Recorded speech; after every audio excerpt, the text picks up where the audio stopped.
I am Marcus James Dixon with Gold Derby, and we would like to welcome Julia Floch-Carbonel to our film, hair, and makeup panel for Netflix's Emilia Pérez.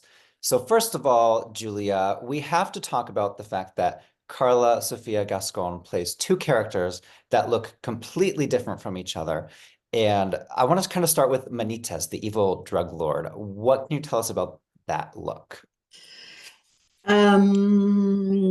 That look, we tried like prosthetic start 1 year ago before shooting.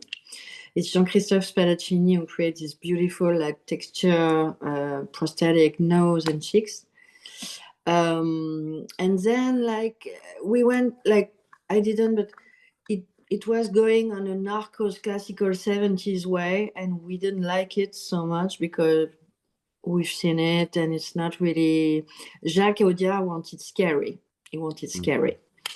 He wanted a chimera. He said that word many times. So like a rumor, a ghost, or a scary presence. And the thing is, Karla is really feminine. She got feminine feature, especially the mouth, who is really full and sexy, and like she's beautiful in a feminine manner. Mm-hmm.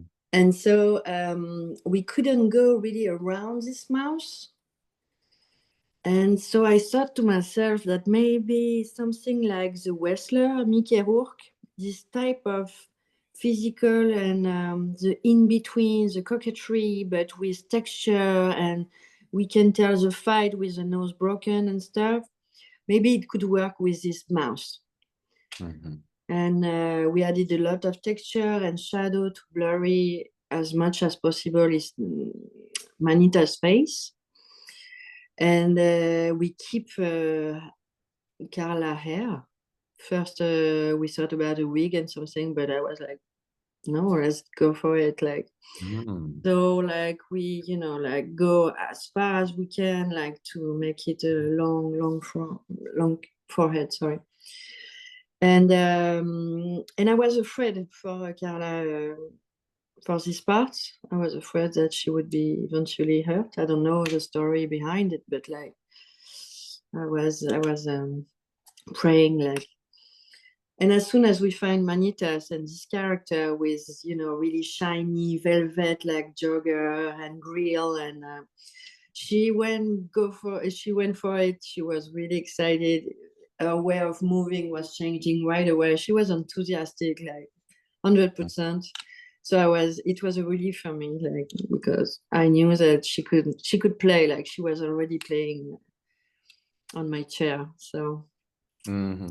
And you said the director wanted scary. I mean, he got scary. Manitas was terrifying. The tattoos on the face, the fake teeth, the beard, the bigger nose, the bigger cheeks. I'm curious, how long was Karla in the makeup chair?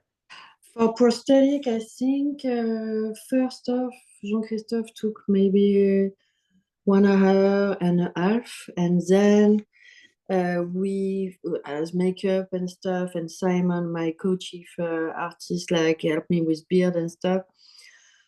I would say like 3 hours, and then we went go to 2 hours and 13.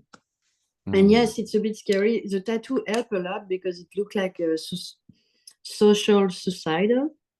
We still feel that tattoo on the face is like kind of a social suicidal, so it helped a lot, yeah. And there's the pivotal moment in the movie when Manitas wakes up in the hospital bed, and now he is Emilia. And there's a lot of bruising and scarring and bandages. Talk us through that specific look. Well, first off, it's the first time on the movie that the light comes in.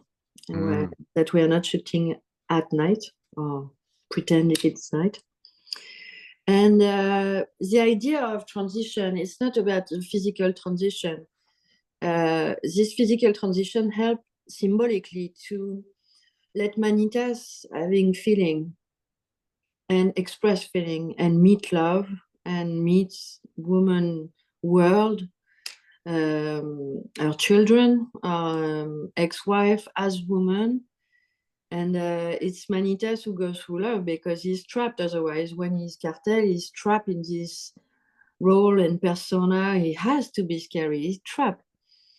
And like that's why Rita, when she met Manitas, like Manitas is in the trailer. He's always like square in the night, and he want to escape and to express love. And so the hospital part is a rebirth. So I wanted a lot of texture. The little skin that we see, it's a rebirth to light, and as newborn, there's a lot of material and moist and human fluid.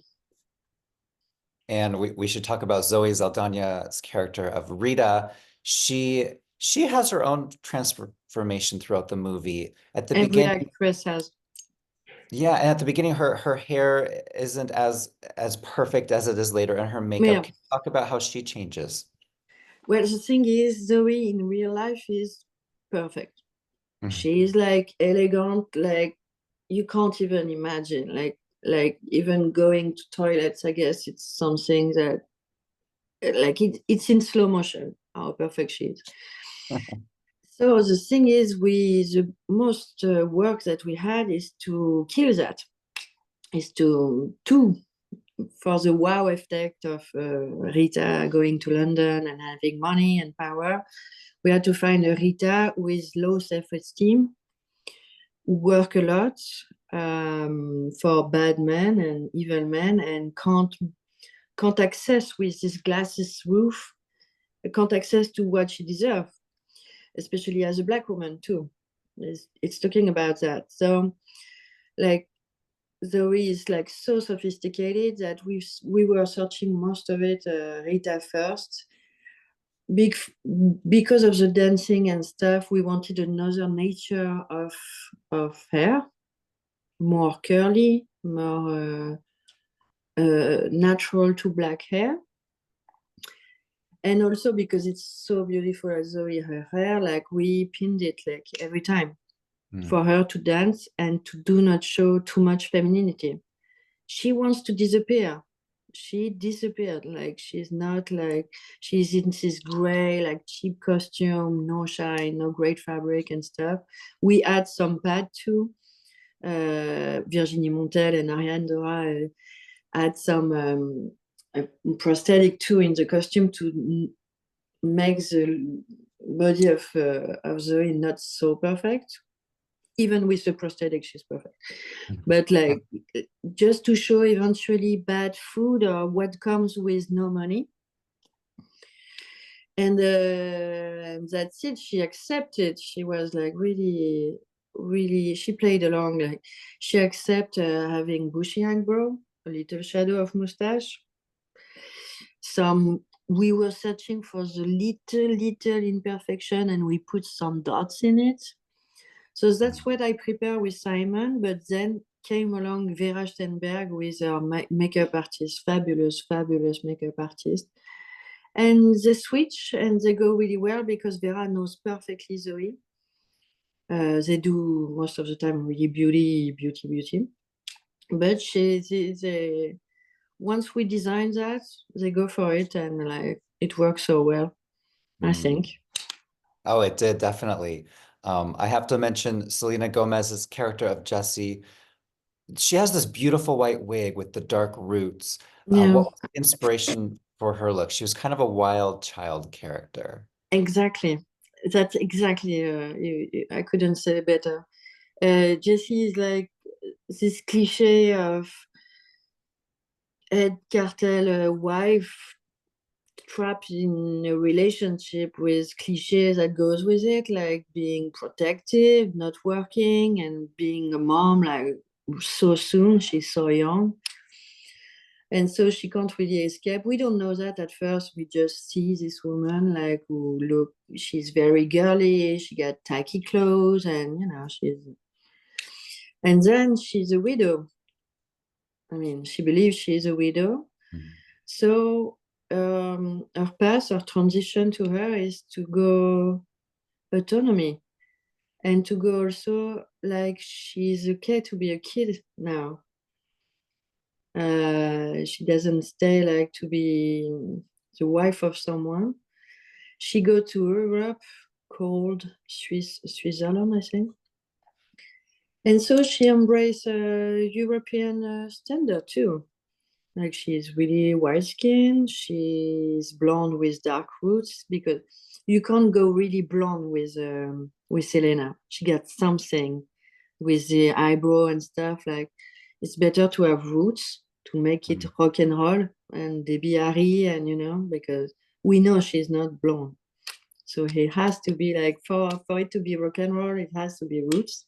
And the square, and for her, the transition is to be allowed to be just a girl, not a wife, not a mom. She's just a girl, and she's going wild, and she's a party girl, and she's in love, and she's young again.